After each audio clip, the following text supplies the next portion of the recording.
What is IR? Why do countries sometimes fight and sometimes work together? Who are the main players in this huge global game called international relations? And how do we understand the pattern behind peace and conflict? Starting with the basic actors in international relations and what this field really studies, by the end of the video, you will have a strong foundation to understand how countries and other powerful players shape our world. What are actors in international relations? First, let's understand the key players in IR. When we use the word actors, we mean any group or entity that plays a part in shaping global politics and power. These actors have goals, interests, and power, and they interact with each other on the world stage. Let's break down these actors into simple categories. First, states. States are countries like United States, China, India, Pakistan. They are the most important actors because they have the power to make laws, rules, and even go to war. States control a specific territory or represent the people in the international arena. Second, international governmental organizations. IGOs are groups formed by states to work together on common issues. Examples include UN, United Nations, European Union, EU, and the World Trade Organizations, WTO. Think of them as clubs where countries come together to discuss and solve problems like peace, trade, or environmental protection. Third, transnational corporations (TNCS) and multinational corporations (MNCs). These are huge business companies that operate in many countries. For example, companies like Apple, Coca-Cola, and Toyota, their actions impact countries, economies, and politics because they move money, create jobs, and influence government decisions. For governmental organizations, NGOs. NGOs are non-profit groups that work internationally, often on issues like human rights, environment, or humanitarian aid. Examples are Amnesty International and Greenpeace, and they don't have government power but influence governments and public opinion. Fifth, violent non-state actors. These include groups like terrorist organizations or militias that use violence but are not tied to any government. Their actions create security challenges for states and international organizations. Understanding these actors help us see who holds power and how they interact. Now that you know the main players, let's explore what IR means. Many people have different ideas about it.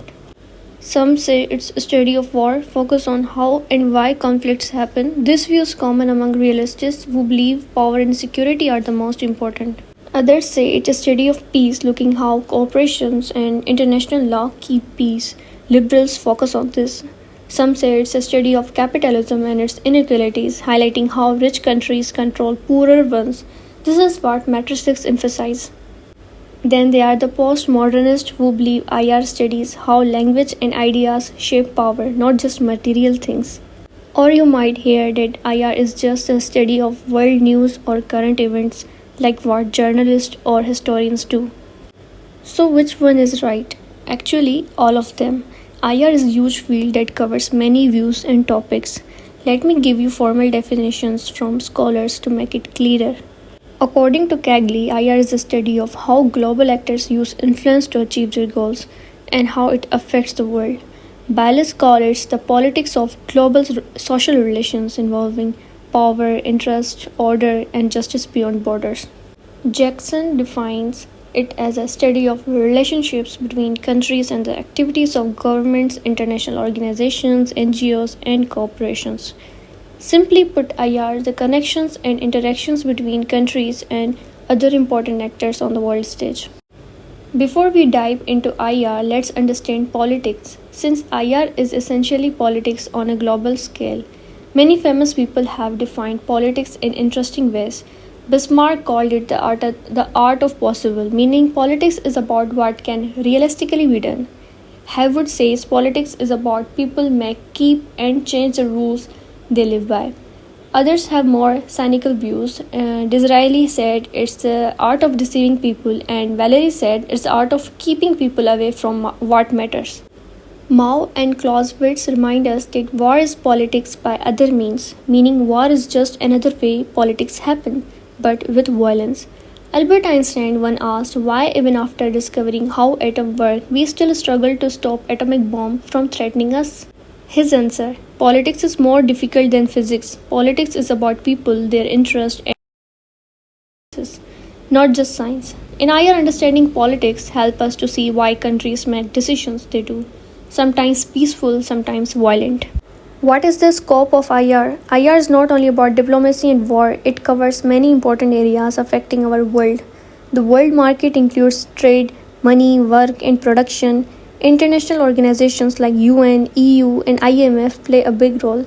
Migration shapes societies and politics. Ideas such as democracy, nationalism, feminism, and racism influence global politics. New technologies like social media change how information spreads. New security issues like pandemics, environmental threats, food, and water insecurity are part of IR. Global society includes groups working for human rights, poverty reduction, and peace. Lobby groups and activists push for change on important issues worldwide. Development of IR, the Big Bang movements. IR did not appear overnight. Its development has important historic movements. First, the Peace of Westphalia, 1648. This is often called the first big movement for IR. It ended a brutal 30 years war in Europe. It introduced ideas like sovereignty, which means countries control their own territory. Religious tolerance means states allow different religions. Non-intervention states means states should not interfere in others' internal matters. But interestingly, these ideas are not explicitly stated in the Westphalia territories. They evolved later through practice. Before Westphalia, there were many changes in the 15th and 16th. Naval explorations, industrial revolutions, discovery of new lands, imperialism, and most important revolutions like American independence and French revolutions. The second big bombshell in 1919, after World War I, IR as an academic discipline began to take shape.